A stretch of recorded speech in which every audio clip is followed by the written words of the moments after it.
এজন্য ইনশাআল্লাহ রমজানকে কাজে লাগাবো। ঠিক আছে ইনশাআল্লাহ? বলেন ইনশাআল্লাহ।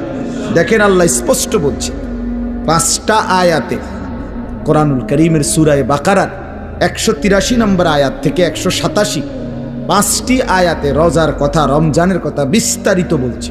বলে আল্লাহ লাস্ট বলছে কাযালিকা ইউবায়্যিনুল্লাহু আয়াতিহি লিন-নাস। আল্লাহ বলে, বন্ধু আমি এভাবেই পরিষ্কার করে আমার বান্দাদের জন্য আমার আয়াত, আমার বিধান, আমার কথা স্পষ্ট করে বলে দিলাম, লাআল্লাহুম ইয়াত্তাকুন, যেন সকলেই মুত্তাকি হতে পারে, জান্নাতি হতে পারে। এটা হলো 187 নম্বর আয়াত। কথা শেষ করছে কথা আল্লাহ বলছে।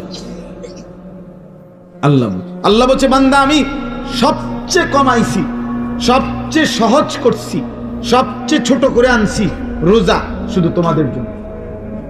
আখিরি নবীর উম্মত তোমরা, আমার আখিরি বন্ধুর উম্মত, তোমাদের জন্য আমি সবচেয়ে সহজ করছি রোজা। রোজা পূর্ববর্তী জাতির, যারা পূর্ববর্তী জাতি, তাদের রোজার নিয়ম কানুন, রোজা ছিল সবার, কিন্তু নিয়ম কানুনের মধ্যে বিপরীত ছিল।